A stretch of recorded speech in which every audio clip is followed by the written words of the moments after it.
Avec le grand jeu des séries Le Million en poche, c'est à vous de jouer. Retrouvez l'image qui correspond à la série que vous venez de voir et notez le mot qui lui est associé. Envoyez vite votre réponse à l'aide du bulletin jeu que vous trouverez dans votre magazine Télépoche ou sur papier libre à l'adresse suivante.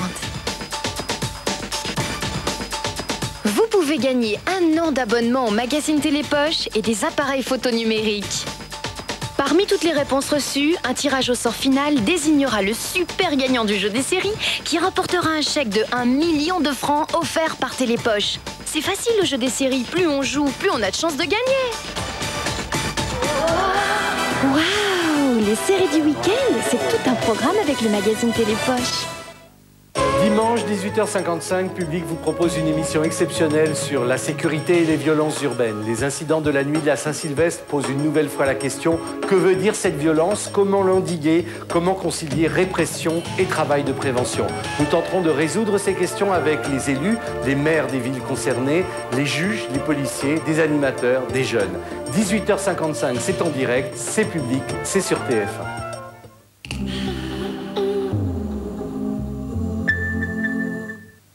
Mais tu connais même pas le zip d'Alphapar? Le zip de chaque pression. Même la dame, elle connaît chaque pression. C'est toi qui es sous pression. Arrête. Zip d'Alphapac, le sac congélation à fermeture pression. Énergie présente Céline Dion. Sur son nouvel album, Céline Dion réalise l'un de ses rêves d'enfance, inviter les 4 plus belles voix du monde. Pavarotti, Barbra Streisand,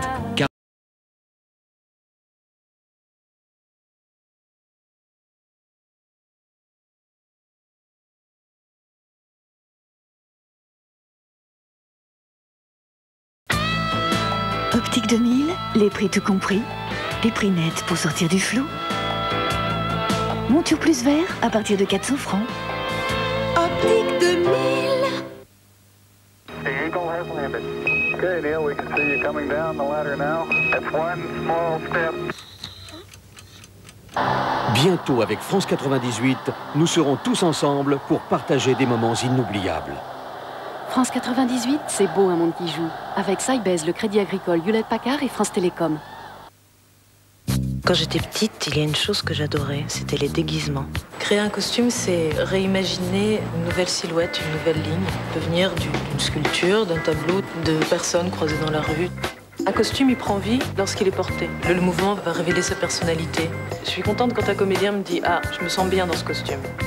C'est important, le confort. Ma voiture, c'est une drôle de question.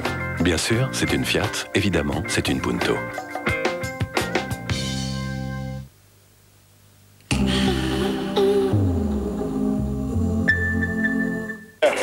Ce soir, on va faire un jeu. Un jeu de rôle, bien sûr. Une ambiance d'enfer. Bon, alors vous connaissez tout le monde, inutile de faire les présentations. Bonjour. Bonsoir. Ça, c'est sûr, on a déjà vu cette tête-là quelque part. Mais tu es noir? Mais pas du tout, j'ai un énorme grain de beauté. Alors une fois, qu'est-ce qu'un chiffre impair pour un Belge? C'est un chiffre qui ne prend pas l'eau. Avec ma femme, on a été heureux 20 ans. Et ensuite? Ensuite, on s'est rencontrés. Ils sont drôlement joueurs, non? Vous ne trouvez pas? Vous avez vu, c'est dingue. Ils sont encore plus en forme que l'année dernière. Drôle de jeu, ce soir 20h50 sur TF1.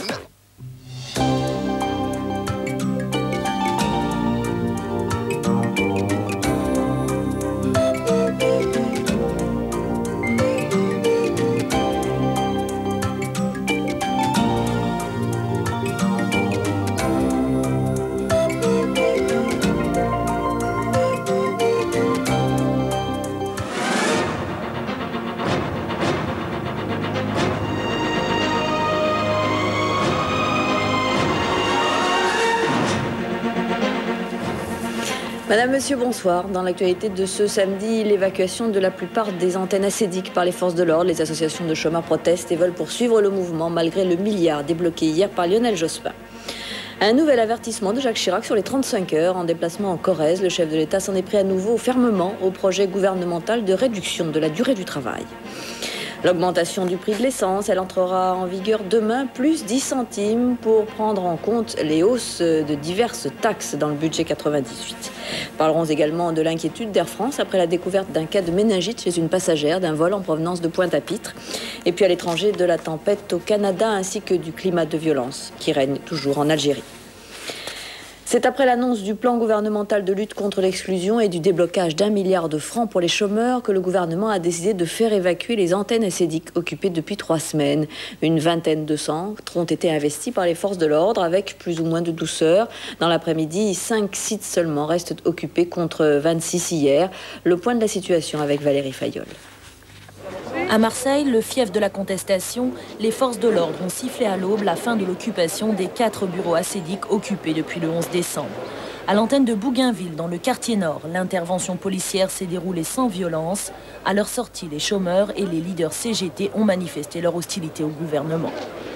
On remercie M. Jospin. D'un côté, le milliard, de l'autre côté, la matraque.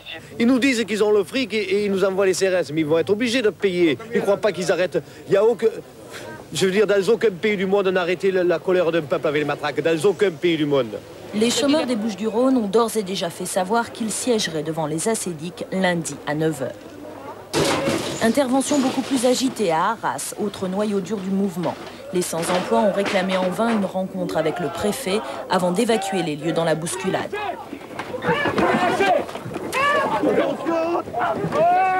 Je me demande encore si je n'ai pas vécu un cauchemar.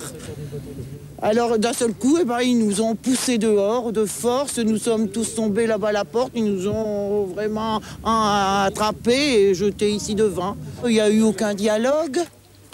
Au total, 16 des 18 antennes ACEDIC occupées hier soir ont été évacuées dans la matinée. Ces opérations tous azimuts interviennent au lendemain de l'annonce par Lionel Jospin d'un fonds d'urgence sociale d'1 milliard de francs. Une annonce qui n'a pas calmé les esprits. Quelques 300 personnes ont manifesté dans les rues de Châtellerault pour dénoncer ce qu'elles considèrent comme de petites promesses à court terme. Nous, ce qu'on veut, c'est du travail, du travail, du travail. C'est ça qu'on veut. Du travail et puis toucher quelque chose de correct. On ne peut pas vivre avec 2200 francs. C'est impossible. Pour la première fois, les associations de chômeurs ont invité les salariés et les retraités à se joindre à leur combat. L'appel a été entendu cet après-midi dans plusieurs villes de province, comme ici à Bordeaux. Si le gouvernement table sur l'essoufflement du mouvement, les associations, elles, entendent maintenir la pression.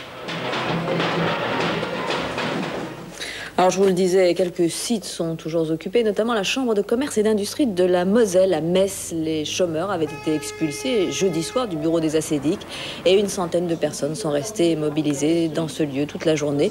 Elles refusent de quitter l'endroit malgré une ordonnance de référé rendue cet après-midi par le tribunal.